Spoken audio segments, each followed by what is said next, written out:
Isabella Schols achieves total victory, dismantling Marcus Hammond's media empire via a massive data breach. However, her triumph immediately backfires when Victoria Dustin and Senator Clarion weaponize the chaos, framing Schols' cybersecurity for domestic terrorism. This triggers a four-way corporate crisis, exposing all families to federal investigation. Conglomerates. Part 9. The Reckoning. The emergency board meeting at Hammond Media's Los Angeles headquarters began at midnight. Marcus Hammond stood before the floor-to-ceiling windows overlooking the city, watching fires burn in 3 different neighborhoods. Not real fires, virtual ones, projected through AR systems that his company's compromised infrastructure now broadcast across every screen in the city. 37 million accounts, his CTO reported, voice trembling. Complete data breach. Names, addresses, financial information, private messages, everything. The Schols family, Marcus said quietly. Isabella. His daughter Sophia touched his shoulder. We don't know that for certain. Don't we? Marcus turned, and the room fell silent at the look in his eyes. She warned me. She told me what would happen if we proceeded with the blockchain merger. I thought she was bluffing. His phone buzzed. A message from an unknown number. You are warned. This is just the beginning. IS. 300 miles north, Isabella Schols watched the chaos unfold across multiple screens in her San Francisco penthouse. The symphony of destruction she'd orchestrated played out in real time, Hammond's media empire crumbling, their cryptocurrency assets frozen, their reputation disintegrating with every leaked document her team released. Isabella. Her brother Adrian entered, concern etched across his face. You need to see this. He pulled up a newsfeed. Victoria Dustin was holding a press conference in New York, standing beside Senator Patricia Clarion. What we're witnessing is more than corporate warfare, Victoria announced to the cameras. It's domestic terrorism, and we have evidence that Schols Cybersecurity, the very company trusted to protect America's digital infrastructure, has been weaponizing that access. Isabella's blood ran cold. That's impossible, she whispered. We covered every track. Adrian's expression darkened. Victoria's been planning this. The shipping contracts we intercepted last month. They were bait. She wanted us to hack them. The implications hit Isabella like a physical blow. She'd been so focused on destroying Marcus Hammond, the man who'd betrayed her heart and her business interests, that she walked directly into Victoria Dustin's trap. Her phone rang. Marcus, you've destroyed me, he said when she answered. I hope it was worth it. Marcus, they're calling for federal investigations. My board wants me to step down. Sophia's engagement to the Whitmore heir is off. His family won't touch us now. But here's what you didn't anticipate, Isabella. When I fall, I'm taking everyone down with me. What are you talking about? Those cryptocurrency assets you froze. Half of them belong to the Clarion Family Trust. You just bankrupted Senator Clarion's campaign war chest. And Victoria, she's been using my shipping manifests to move unmarked goods through Dustin ports. I have documentation going back 5 years. Isabella's mind raced. You're bluffing. I'm already dead, Isabella. What do I have to lose? The line went dead. In New York, Victoria Dustin ended her press conference and returned to her office at Dustin Media headquarters, where her son James was waiting with Nathan Clarion. The Schols response? She asked. Radio silence so far, James reported. But Isabella's too smart to stay quiet long. She'll retaliate. Nathan loosened his tie, the weight of what they'd unleashed evident in his posture. My mother is risking everything on this. If the cryptocurrency connection to our family trust becomes public, it won't, Victoria assured him. Marcus Hammond is desperate, but he's not suicidal. He leaks our connection to those accounts, and we leak his involvement with the Moretti crime family's money laundering operation. You have proof of that? James asked, surprised. Victoria smiled. I have proof of everything. That's why I win. But Nathan wasn't convinced. My mother thinks we're destroying Schols to protect the metaverse monopoly. She doesn't know about the Hammond leverage, does she? Your mother knows what she needs to know, Victoria said coolly. Just like she doesn't know about your relationship with Sophia Hammond. Nathan's face went pale. James looked between them. Realization dawning. Nathan, James said slowly. Tell me you're not that stupid. It was months ago, Nathan said defensively. Before any of this started, we met at a conference in Dubai. Does Isabella know? Victoria interrupted. No, God, no. Sophia and I kept it completely private. We ended things when the corporate tensions escalated. Victoria studied him with calculating eyes. And you're certain Sophia doesn't know about our arrangement? About the real reason you pursued her? Nathan's silence was answer enough. James stepped forward. Mother, what did you do? I created leverage, Victoria said simply. Nathan was supposed to get close to Sophia Hammond, gather intelligence about Marcus's strategic plans. It was never meant to become real, Nathan finished bitterly. You played me, both of us. I positioned us to win, Victoria corrected. There's a difference. A notification flashed across her screen. Another message, this one that made her confident expression falter. I love making these videos for you. If you liked this story, then please like, subscribe to my channel, and switch on the notifications for more entertaining stories. Please also leave a comment for any story suggestions. What is it? James demanded. Victoria pulled up a video feed. Senator Patricia Clarion was being led out of her Manhattan office in handcuffs, surrounded by FBI agents. The news chyron read, Senator Clarion arrested in cryptocurrency fraud scheme. No, Victoria whispered. This isn't possible. We buried the connection. Her phone rang. Isabella Schols. You wanted war, Victoria. Isabella's voice was ice. You should have studied your history. I never lose. You're destroying everything, Victoria said. The investigations will uncover all of it. Your hacks, our arrangements, Marcus's crimes. There won't be winners, only survivors. Then, I suggest you learn to swim. Isabella ended the call. James pulled up more news feeds. Federal raids were underway at Hammond Media in Los Angeles, at Clarion Cloud computing facilities in 3 states, and, he paused, at Dustin Shipping's primary New York terminal. She played us all, James said with something like admiration. Isabella knew about the press conference before we held it. She let us expose ourselves. Victoria's phone buzzed with an incoming message, a video file from an unknown sender. She opened it, and her face went white. The video showed Nathan and Sophia Hammond together in Dubai, clearly intimate, clearly more than a casual encounter. But the timestamp was wrong. It showed last week, not months ago. That's not possible, Nathan said, reading over her shoulder. Sophia and I haven't seen each other since February. It's deepfake, James realized. Isabella's metaverse technology. She can fabricate anything. Another message. Leverage is a game everyone can play. Every secret revealed in the next hour, unless all 4 families agree to my terms. I.S. Victoria's mind raced through scenarios, calculations, possibilities. Isabella had them cornered. The question was whether she had the courage to call the woman's bluff. Her decision was made for her. Every screen in her office suddenly switched to the same feed, a live broadcast hijacking every major network. Isabella Schols appeared on screen, composed and lethal. Good evening, she began. My name is Isabella Schols, and for the past 18 months, I have been documenting the criminal activities of 4 major American conglomerates. What you're about to see represents the largest coordinated corporate fraud scheme in history. In Los Angeles, Marcus Hammond watched the broadcast with his family gathered around him. Sophia gripped his hand as Isabella began releasing documents. Shell companies, bribed officials, manipulated stock prices, environmental violations covered up, workers exploited. Every family was exposed, every secret revealed. She's destroying herself too, Sophia whispered.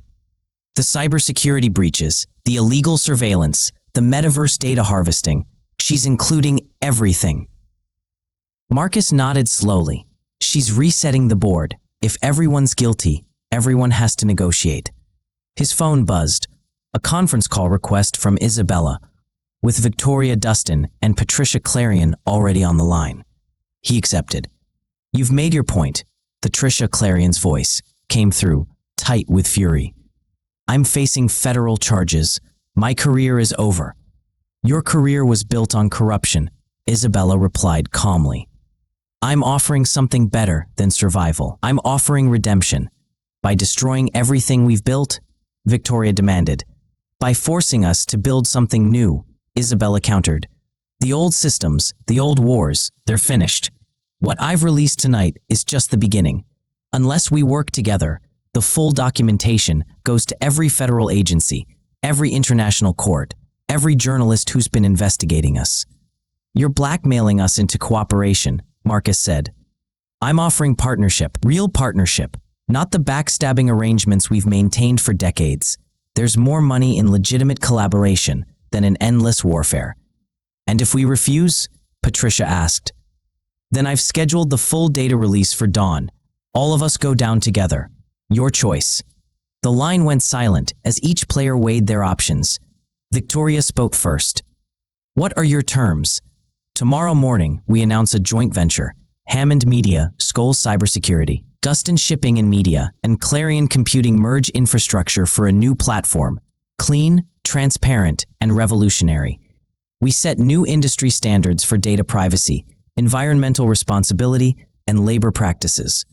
That's corporate suicide. James Dustin's voice joined the call. Wall Street will eviscerate us. Wall Street will follow the money, Isabella corrected. And there's more profit in ethical innovation than in short-term exploitation. I've run the numbers. With our combined resources and the positive press from reforming our practices, we'll dominate the market within 3 years. You're serious, Marcus said, hearing the vision in her voice. I'm always serious. The question is whether you're brave enough to evolve. Patricia Clarion laughed bitterly. Brave enough? You've left us no choice. There's always a choice, Senator. You can face federal prosecution alone, or you can cooperate with the investigation while leading an industry transformation. One path ends your legacy, the other redefines it. Marcus looked at Sophia, saw his own thoughts reflected in her eyes. Isabella was offering them something impossible, a way forward that didn't require destroying each other. I'm in, he said, but I have conditions. Of course you do, Isabella replied, and he could hear the smile in her voice. That's why this might actually work. Dawn. The 4 families had hammered out the basic framework. The devil would be in the details, but the public announcement was ready. A revolutionary collaboration that would reshape corporate America. Isabella stood on her terrace as the sun rose over San Francisco, Adrian beside her. You know this won't be easy, he said. The federal investigations are real now. People will go to jail. I know. I'll probably be among them. Then why do this? Isabella was quiet for a moment. Because Marcus was right about something he said months ago. We're all so busy destroying each other that we've lost sight of what we could build. I'm tired, Adrian. Tired of the wars, the secrets, the constant calculation. This might be the only way to actually change things. Or it might be the most elaborate revenge scheme in corporate history, Adrian suggested. Isabella smiled. Can't it be both? Her phone rang. Marcus again. We need to talk, he said when she answered. In person, about what happens next. I'm listening. Not on the phone. Neutral ground. There's a place in Big Sur, halfway between our cities. Today, just the 2 of us. Isabella's pulse quickened.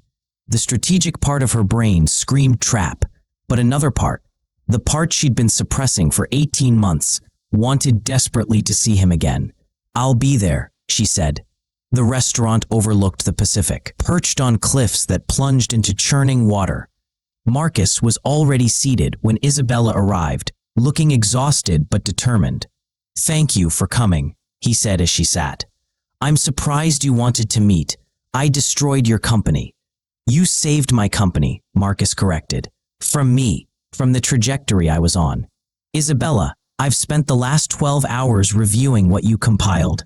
The violations, the shortcuts, the moral compromises. I didn't recognize what I'd become. We all became monsters, Isabella said quietly. That's how the game works. Then maybe it's time to change the game. Marcus pulled out a folder, slid it across the table. These are my complete financial records, every offshore account, every questionable transaction. Full disclosure, no holding back. If we're really doing this, rebuilding on transparency, someone has to go first. Isabella opened the folder, scanned the documents. It was more complete than even her intelligence had gathered, more damaging than anything she could have fabricated. This will destroy you, she said. Federal prosecutors will have a field day. I know, but it'll also prove we're serious about change, about being different than we were. He met her eyes. You were right, Isabella. About everything. I got drunk on power, on winning, on the endless expansion. I lost sight of why I started building this empire in the first place. Why did you, she asked, start building? Marcus was quiet for a long moment, looking out at the ocean. My father worked for a media company for 30 years. When they downsized, they fired him without pension, without severance, without acknowledgement of his decades of loyalty. He was 58. He never recovered, never found comparable work. I watched him break, piece by piece, until there was nothing left. He turned back to Isabella. I told myself I would build something different, a company that valued people, that created things that mattered. Somewhere along the way, I became exactly what I hated. Isabella felt something crack in her chest, the armor she'd worn for so long suddenly too heavy to maintain. My mother was a programmer, she found herself saying. Brilliant, ahead of her time. She developed security protocols that companies still use today. But she was a woman in tech in the 80s, so men took credit for her work, stole her innovations, locked her out of her own creations. She died when I was 16, bitter and forgotten. Isabella's voice caught. I built Schols Cybersecurity to be the fortress she never had, to protect, to defend, to never let anyone steal what belonged to us again. And instead, we became thieves ourselves, Marcus said softly, stealing from each other, from our employees, from the world. They sat in silence, the weight of recognition settling between them. Can we really do this? Isabella asked, actually change, or are we just better versions of the same monsters? I don't know, Marcus admitted, but I know I can't keep being what I was, and I know that you're the only person in this entire mess who's been honest about what we've all become. I've been just as complicit. The surveillance, the hacking, the manipulation, which you exposed, Marcus interrupted, including your own crimes. That takes something most of us don't have. Desperation? Isabella suggested. Exhaustion? Courage, Marcus said, and integrity. Isabella laughed, a sound without humor. I blackmailed 3 conglomerates into cooperation.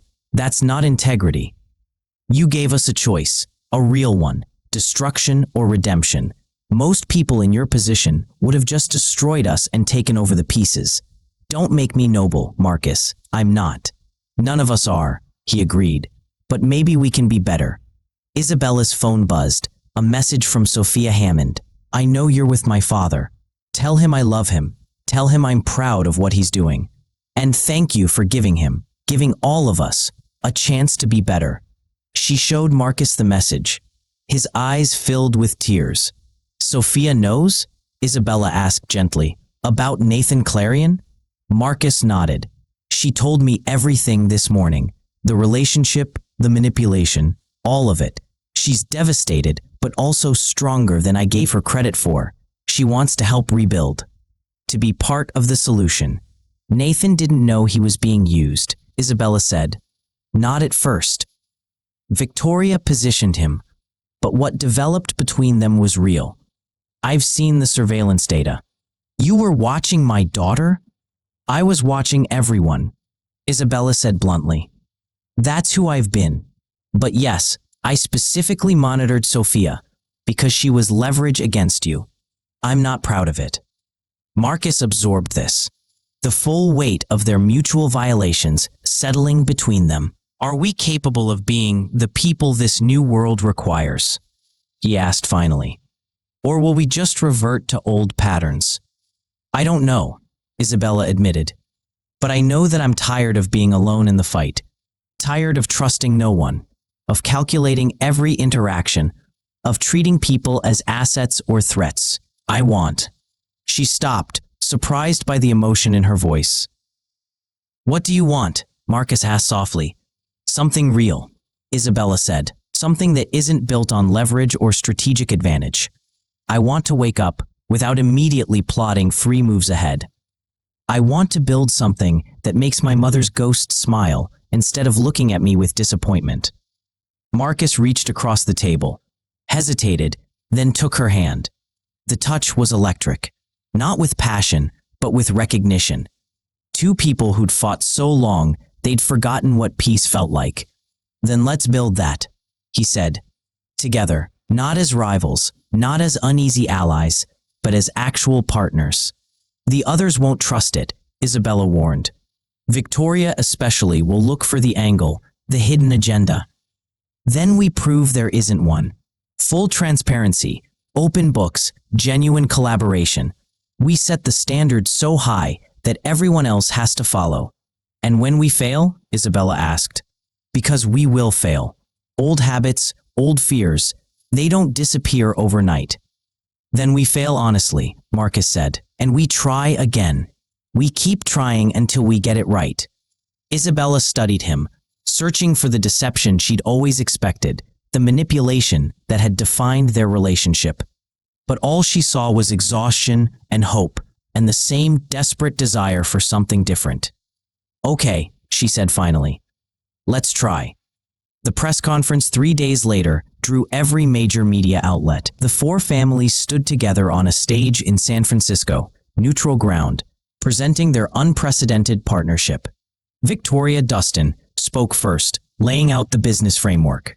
Patricia Clarion, free on bail, but determined to fight for her reputation, detailed the ethical standards they would implement. Marcus Hammond described the media transparency protocols that would prevent the propaganda and manipulation their companies had previously deployed, and Isabella Schols, the architect of both their destruction and salvation, outlined the technological infrastructure that would make it all work. We stand before you as examples of corporate excess, she concluded. We have exploited, manipulated, and prioritized profit over people. We have violated trusts, broken laws, and damaged the social fabric we claim to serve. Some of us will face legal consequences for those actions. All of us will face public scrutiny and skepticism. We deserve both. She paused, looking at her unlikely partners. But we also stand before you with a choice. We can continue the old patterns, the endless wars, the zero-sum thinking, the race to the bottom. Or we can build something new, not perfect, but better. Not immediately trustworthy, but working toward accountability. Not revolutionary overnight, but committed to evolution. Will we fail? Isabella continued. Probably. Will we disappoint some of you? Certainly. Will there be setbacks, scandals, and struggles? Absolutely. But we're committing publicly, with oversight from federal regulators and independent monitors, to being different than we were. The questions from reporters were harsh, skeptical, and deserved. They spent 3 hours answering them, not deflecting, but engaging honestly with every criticism. Afterward, exhausted and wrung out, the 4 families gathered in a private room. Well, James Dustin said, that was horrible. That was necessary, his mother corrected, though she looked as drained as everyone else. Patricia Clarion poured herself a drink. My lawyers say I'll probably face charges. Plea deal at best, prison time at worst. My lawyers say the same, Marcus acknowledged. Seems we'll have plenty of time to workshop governance policies from our respective cells. The dark humor broke the tension slightly. Nathan Clarion cleared his throat. I owe everyone an apology, but especially Sophia. I was played, and I allowed myself to be played because I didn't have the courage to stand against my family's schemes. Sophia Hammond, who'd been silent until now, looked at him steadily. What we had was real. The manipulation around it doesn't change that, but we can't go back to what we were. I know, Nathan said. I'm not asking for that. I'm just asking for the chance to be someone worthy of the trust I violated. Then earn it, Sophia said simply, with actions, not words. Isabella watched the exchange with something like hope. Maybe they really could evolve. Adrian approached her quietly. The federal investigators want to interview you tomorrow. They're particularly interested in the surveillance systems. I know. I'll cooperate fully. Isabella, they're talking about espionage charges. This could mean serious prison time. I know, she repeated. I knew that when I released everything. Some prices are worth paying. Marcus overheard. We'll make sure you have the best legal team. What you did, exposing all of us, it saved more than it destroyed. Tell that to the federal prosecutor, Isabella said dryly. I will, Marcus said seriously. I'll testify on your behalf, explain the context, the pressures, the impossible positions we'd created. You won't face this alone. Victoria Dustin surprised them by nodding. Neither will any of us. If we're really partners now, that means supporting each other through the consequences of our past actions. Even though I destroyed your mother's political career, Isabella asked Patricia Clarion. Patricia's expression was complex. My mother's political career was built on sand and corruption. You didn't destroy it. You revealed what it always was. That's painful, but it's also necessary. She has a chance now to do something real, something meaningful, even if it's from a position of disgrace. The weight of what they were attempting settled over the group. The impossibility of it, the necessity of it. My therapist is going to make a fortune off this mess, James Dustin muttered. Despite everything, they laughed. Real laughter, not the performative kind they deployed in countless boardrooms and social gatherings. Isabella's phone buzzed, a message from an unknown number. What you've started today will change everything, or destroy everything. Possibly both. I'm watching with great interest. VM. Her blood went cold. VM. Victor Moretti. The crime family connection that Marcus had mentioned. The one thread they hadn't fully addressed in their public confession. She showed Marcus the message. His jaw tightened. I thought we were done with secrets, Victoria said, reading their expressions. One more, Marcus admitted. Bigger than the others. He explained the Moretti connection, the money laundering, the criminal infrastructure that had become intertwined with their legitimate operations. How deep does it go? Patricia asked. Deep enough that exposing it will implicate all of us, Marcus said.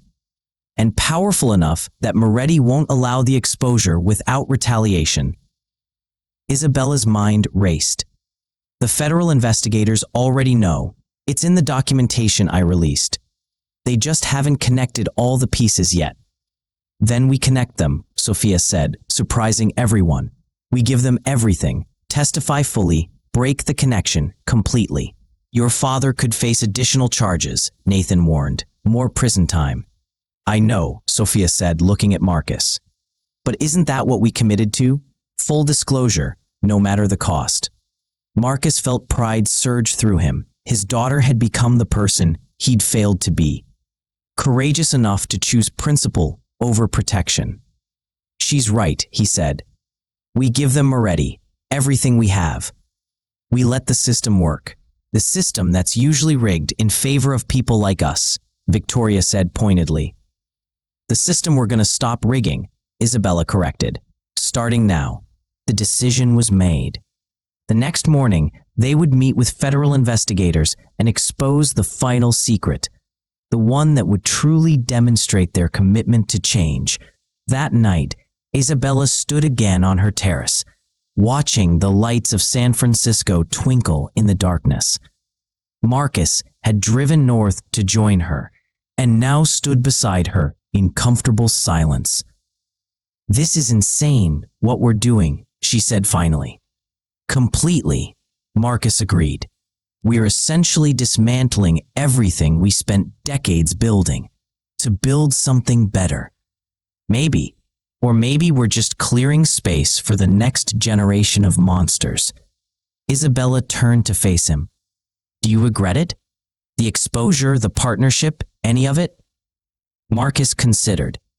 "I regret the years I wasted on the wrong priorities. I regret the harm I caused, the people I hurt, the values I compromised. But this, what we're doing now, no, I don't regret this, even knowing you'll probably go to prison. Even knowing that, at least I'll go as someone who tried to be better." Isabella felt tears threaten for the first time in years. "I'm scared, Marcus. I'm terrified that we'll fail, that it's all too late, that we're too broken to fix." He pulled her into an embrace, and she let herself lean into it, let herself be vulnerable in a way she'd never allowed before.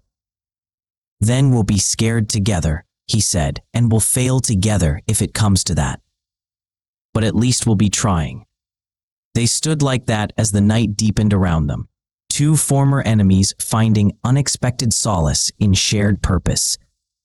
"What happens tomorrow?" Isabella asked. "Tomorrow we tell the truth about Moretti. Then we start building the infrastructure for the new partnership. Then we probably get arrested." "Busy day?" "Very." Marcus pulled back slightly, looking down at her. "Isabella, what we have is complicated," she finished. "Messy and imperfect, and built on a foundation of mutual destruction. After the trials and the rebuilding and the long climb back to some version of redemption, maybe then we could be something." "I'll wait," Marcus said simply. "However long it takes." "That's a terrible strategy," Isabella pointed out.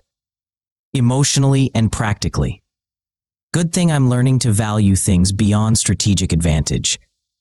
Despite everything, the looming investigations, the certain prosecution, the impossible task ahead, Isabella smiled. "We really are insane," she said. "Completely," Marcus agreed, and kissed her. It wasn't a kiss of passion or possession, but of recognition and promise. Two broken people, acknowledging their damage while daring to hope for healing. When they parted, Isabella's phone was buzzing. Adrian, with updates on the Moretti situation. Victoria, with questions about tomorrow's testimony. Patricia's lawyers, coordinating strategies. The endless demands of the corporate war that was becoming a corporate peace. "Back to work?" Marcus asked. "Back to work," Isabella confirmed. "But together this time." "Together," Marcus agreed. They returned to their separate corners to handle the night's crises, but something had shifted. The isolation they'd both worn like armor had cracked, letting in the possibility of genuine partnership. The road ahead would be harsh. Federal prosecutions, public scrutiny, business challenges, and the constant temptation to revert to old patterns. Some of them would go to prison. All of them would face consequences. The partnership might fail spectacularly, but for the first time in years, Isabella felt something beyond strategic calculation. She felt hope. Fragile and improbable, but real. And as dawn broke over San Francisco, 4 families who had been locked in corporate warfare, prepared to face their reckoning together, ready to build something new from the ashes of what they'd destroyed. The game had changed. The question was whether they could change with it. The end. I love making these videos for you. If you liked this story, then please like, subscribe to my channel, and switch on the notifications for more entertaining stories. Please also leave a comment for any story suggestions.